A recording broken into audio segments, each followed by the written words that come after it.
A good Erev Shabbos, everyone. Erev Shabbos, Parshas Va'eira. Moshe Rabbeinu comes to the Jewish people and he delivers them an incredible message of hope, an incredible message of the future. He delivers to them the Arba Lashonos Tegula, the 4 languages of redemption.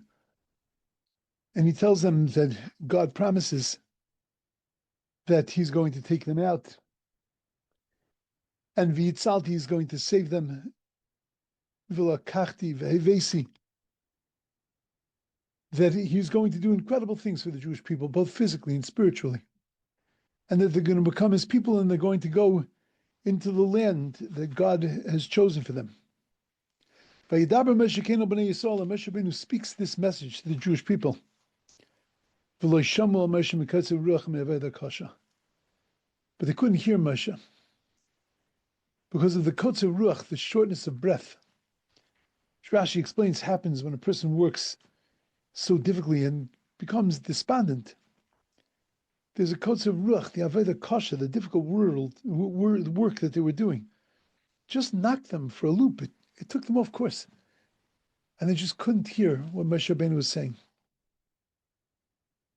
The only problem is that a little bit before this, at the end of Parshas Shmos, first time Moshe Rabbeinu comes to the Jewish people, V'yam Hashem al Aaron, Lech likras Moshe Hamidbara, go greet Moshe. And he goes and he greets him. Moshe says to Aaron all the things that God had spoken to him and told him and sent him to Mitzrayim to do. Moshe and Aaron go, V'yasu kol ziknei b'nei Yisrael, they gather together all the elders of the Jewish people. And then Vayidaber Aaron is called Advarim Asher Dibra Hashem al Moshe, and he speaks over all the words that God had said to Moshe. And he does the signs and the wonders, the turning of the snake turning the stick into the snake, and all that he was commanded to do, le'enei ha'am, in front of the eyes of the people. And the Torah tells us, Vayamein ha'am, and the people believed, Vayishmu ki pakad Hashem as b'nei Yisrael, they heard that Hashem had remembered the Jewish people. V'chi ra es anyam, and he saw their suffering, Vayiktu v'yishtachavu, and they bowed down. One would take from there like an incredible excitement that it was going to happen. God has heard us. The end is in sight. And then it tells us that just a little while later, what happened in there?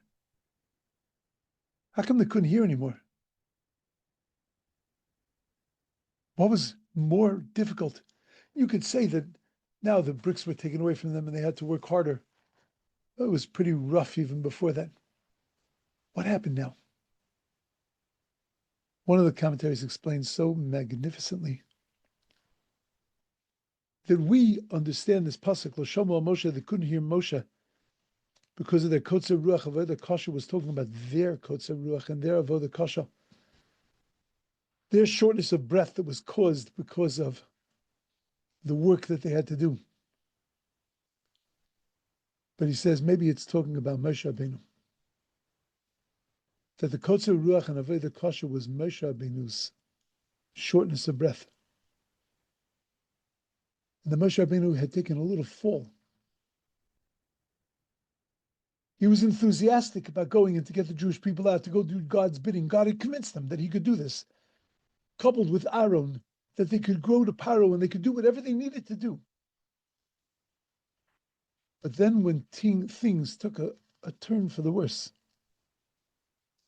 Moshe Rabbeinu turns to God and he says, Lama re'os lama zeh? Why are you doing such bad things to this people?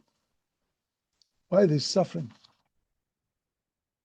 Me'oz basi, from the time that I came al Paro l'daber b'shmecha, to speak in your name, Heirul Amazeh, it's only been bad for this people.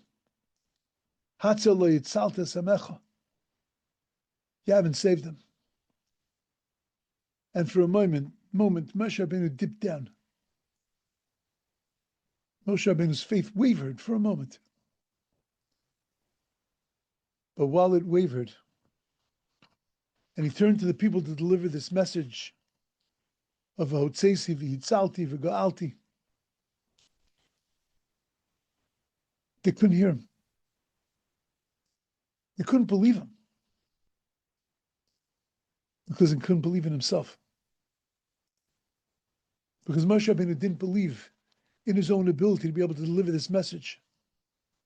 And therefore the message came out bland and parav. And it didn't do for them what it had done the first time when Moshe Rabbeinu came down and he told everything, and Aaron told everything over, and they did the signs and the wonders, and there was such enthusiasm and such excitement, such hope. Vayamin, they believed in him wholeheartedly. Now the messenger wavered. The messenger waned for a moment. His message was no longer believable. 120 years Noach is building an ark. 120 years he's hacking away on an ark in the middle of Mesopotamia, where there wasn't a lot of boats. People would walk by every single day and seeing him doing this building, and they would say to him, Noah, what are you doing? And he would say, building an ark. Oh, what's an ark? It was Mesopotamia. There was no Mesopotamian yacht club. They had no idea what a boat was. And he explained to them that a boat was going to float in the water and that they were going to be killed because they didn't do tshuva. And when it started to rain, you know how many Jews got into the boat? You know how many people got into the boat? 0. Even Noah himself didn't get into the boat. He waited until the water came up to his neck, and then he went into the boat. And Rashi says because he's Miktani Amana. It's a small belief, wavering belief. Oh, he believed. He was doing what God told him to do. He followed. But there was a part of him that wasn't convinced. And therefore, for 120 years, when he gave a message to the people that they were going to die, that message was not believable because it wasn't a part of him. Avraham Avinu builds a hotel, has people come in, and he serves them lunch, and he changes the world. The world! It's called an Nefesh Rasu B'Chara, and all of the souls that he made in Haran, he turned people into monotheists because it was pouring out of him. It was believable. But they couldn't listen to Moshe, they couldn't hear him. Because of Moshe's Katzur Ruach and Avodah Kasha. Because Moshe lost it for a moment. It's an incredible thing that we understand, that we have to learn. If you want to get messages across to your children, you want to get messages across to your world, you have to believe them. You have to live by them, because otherwise they won't be able to listen because of your kaitzer ruach, because of your shortness of breath, because of the lack of reality in your life.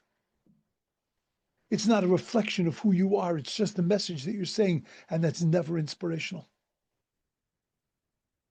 But let's not just worry about inspiring other people. One of the reasons that we can't inspire ourselves is because we don't fully believe in ourselves. Because if we believed in ourselves and we believed that we could change and we could do and we could accomplish, then we'd be able to do anything. When we told ourselves, let's go do this, we would believe that, we would buy that inside, and we would get all the energy we needed to be able to accomplish it. But when we say it and it's not a reflection of who we really are, when we just say, yeah, we'll do that, our kishkas, our soul doesn't buy it. They weren't able to hear him because Moshe Rabbeinu was short of breath. Because Moshe Rabbeinu hadn't bought in completely. My friends, it's so critical. If we want to change the world, then certainly we have to believe in the message that we're trying to espouse in the world. But I'm not so worried about changing the world. I'm worried about changing me. And if I want to change me, and I want to grow me, I got to believe that I can really do it. I got to believe that I have the strength and the fortitude, that I've got the koyach. And then when I tell myself, do this, it's a reflection of who I am. And the sound is believable to me.